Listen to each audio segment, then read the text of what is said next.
அடச்சி, அஜித்துக்கு இதெல்லாம் ஒரு வாழ்க்கையா? விஜயகாந்த் விஷயத்தில் கிழிந்தது அஜித்தின் போலி முகத்திரை. நடிகர் அஜித்குமார் ஏன் விஜயகாந்தின் மரணத்திற்கு போது நேரில் வந்து அஞ்சலி செலுத்தவில்லை என பல சர்ச்சைகள் வெடித்துள்ள நிலையில் அஜித் பெரும் புழுதியில் மாட்டிக்கொண்டார். இல்லை, அஜித் விபத்தில் சிக்கிவிட்டு மருத்துவமனையில் சிகிச்சை பெற்று வருகிறார். இல்லை, அஜித் விஜயகாந்த் மனைவியிடம் தொலைபேசியில் பேசி இரங்கல் தெரிவித்தார் என பல வகையான பொய்கள் கட்டவிழ்த்துவிட்டு வருவதன் பின்னணியில் அஜித் தரப்பு இருப்பதாக குற்றச்சாட்டு எழுந்துள்ளது. அந்த வகையில் அஜித் பற்றி எந்த ஒரு செய்தி வந்தாலும் ஒரு பொய்யான செய்திகளாகவே உள்ளது. இப்படி பொய் செய்திகளை அவிழ்த்து விடுவதற்கே ஒரு கூட்டம் அஜித்தை சுற்றி சூழ்ந்துள்ளது என்கிற விமர்சனம் எழுந்துள்ளது. நடிகர் அஜித் வெளிநாடுகளில் இருப்பதால் விஜயகாந்தின் உடலுக்கு நேரில் வந்து அஞ்சலி செலுத்தவில்லை என கூறப்படுகிறது. இந்த நிலையில் அஜித் நேரில் வந்து அஞ்சலி செலுத்தியே ஆக வேண்டிய கட்டாயம் இல்லை. ஆனால் சினிமா துறையை வாழ வைத்த ஒரு நடிகன் மரணமடைந்த இந்த சூழலில் ஒரு 2 வரியில் ஒரு அறிக்கையாக அஜித் அவருடைய மேனேஜர் மூலமாக பொதுவெளியில் வெளியிட்டு இருக்கலாம்.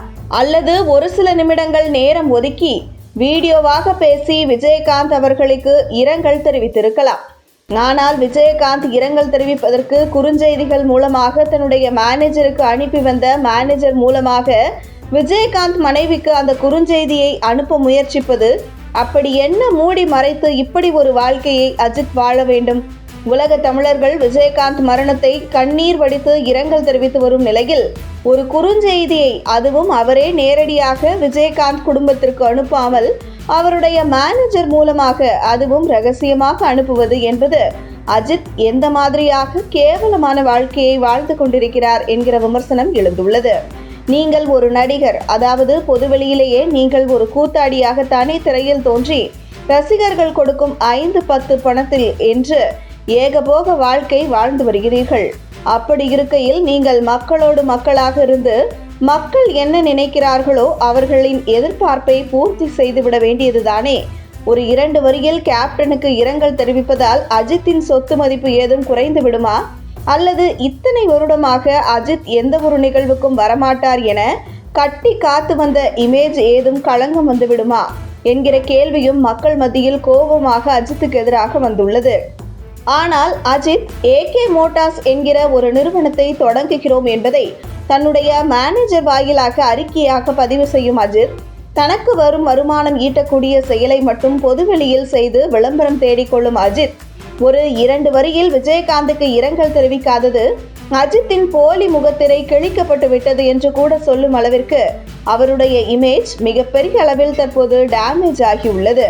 இருந்தாலும் அஜித் போன்ற நடிகர்கள் வரவில்லை என்றாலும் கூட விஜயகாந்தின் உடல் மக்கள் வெள்ளத்தில் அரசு மரியாதையுடன் அடக்கம் செய்யப்பட்டது. விஜயகாந்த் உடலுக்கு முதல்வர் ஸ்டாலின் 2 முறை சென்று மரியாதை செலுத்தினார் என்பது வரலாற்றில் இடம்பெறக்கூடிய சம்பவம்.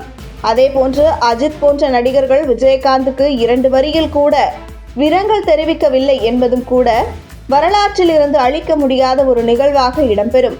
அந்த வகையில் அஜித் விஜயகாந்த் உடலுக்கு அஞ்சலி செலுத்தாதது அவருக்குத்தான் மிகப்பெரிய இழுக்கு என்றும், மேலும் அஜித் பப்ளிசிட்டி இல்லாதவர், விளம்பரத்தை விரும்பாதவர் என்கிற இதுவரை கட்டமைத்து வைத்து வந்த பிம்பத்தை விஜயகாந்தின் மரணத்தில் ஒட்டுமொத்தமாக சுக்குநூறாக நொறுக்கப்பட்டது.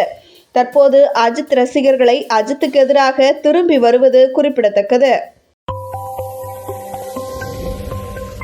உங்கள் தின சேவல்.